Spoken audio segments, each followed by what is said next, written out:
2001 മുതൽ പത്തനാപുരം നിയമസഭാ മണ്ഡലത്തിൽ തുടർച്ചയായി ജയിച്ചുകൊണ്ടിരിക്കുന്ന നേതാവാണ് കെ.ബി. ഗണേഷ് കുമാർ.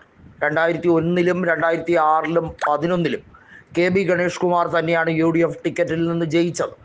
എന്നാൽ 2016 കളി മാറുകയാണ്. അദ്ദേഹം അതിശക്തമായി തന്നെ UDFനെ തള്ളിപ്പറഞ്ഞുകൊണ്ട് ഇടതുപക്ഷത്തേക്ക് ചാഞ്ഞു.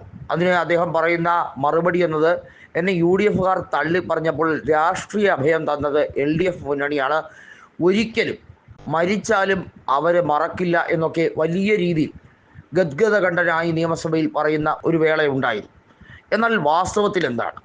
സോളാർ കേസുമായി ബന്ധപ്പെട്ട വിഷയത്തിൽ ഉമ്മൻചാണ്ടി എന്ന മഹത് വ്യക്തിയെ ഏറ്റവും കൂടുതൽ ദ്രോഹിക്കാൻ മുൻപന്തിയിലുണ്ടായിരുന്ന നേതാവായിരുന്നു കെ.ബി. ഗണേഷ് കുമാർ.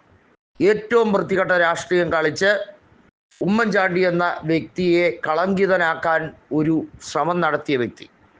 സ്വന്തം ഭാര്യ മുഖം മുഴുവൻ പിച്ചി മാന്തിയ ഫോട്ടോ ഗണേഷ് കുമാറിൻ്റേത് സോഷ്യൽ മീഡിയയിൽ ഒരു കാലത്ത് ട്രെൻഡിങ് ആയിരുന്നു. ആദ്യ ഭാര്യയായ യാമിനി തങ്കച്ചി ഗണേഷ് കുമാറിൻ്റെ അവിഹിത ബന്ധം പിടികൂടിയതിൻ്റെ പേരിലാണ് അങ്ങനെ മുഖത്ത് വലിച്ചു കീറിയത് എന്ന പോസ്റ്റ് പല വേദികളിൽ ഉയർന്നു.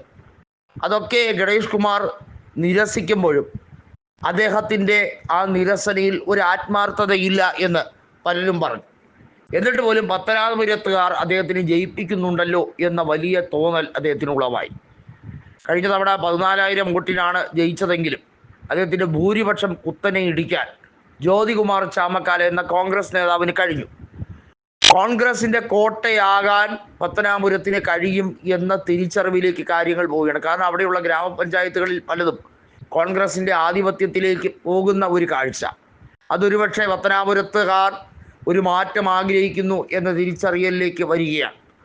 LDF പരമാവധി കെ.ബി. ഗണേഷ് കുമാറിനെ ഒഴിവാക്കണം എന്ന ആഗ്രഹത്തിൽ നിൽക്കുകയാണ്. കാരണം കെ.ബി. ഗണേഷ് കുമാർ പിണറായി വിജയനുമായി ഒത്തുപോകാത്ത രീതിയിലാണ് സ്വരച്ചേർച്ചയില്ലായ്മ പുറപ്പെടുവിക്കുന്നത്.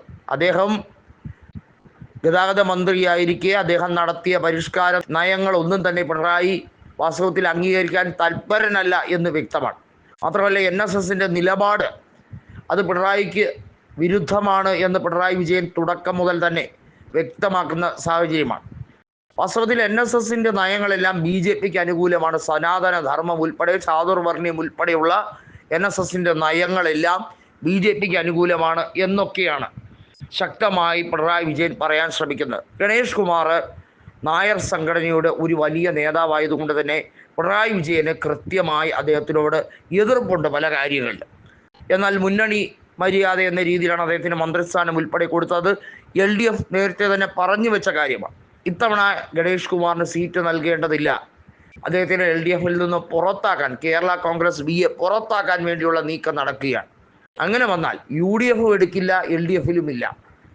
കൃത്യമായും കേരള കോൺഗ്രസ് BJPയിലേക്ക്, അതായത് NDAയിലേക്ക് പോകേണ്ടി വരും. ഒരുപക്ഷെ BJPയിലേക്ക് ലയിക്കുമോ എന്നതുവരെ വലിയ രീതിയിൽ ചോദ്യമാവുകയാണ്. ഗണേഷ് കുമാർ BJPയിലേക്ക് പോയാൽ പത്തനാപുരം UDFിൻ്റെ ഷുവർ സീറ്റായി മാറും.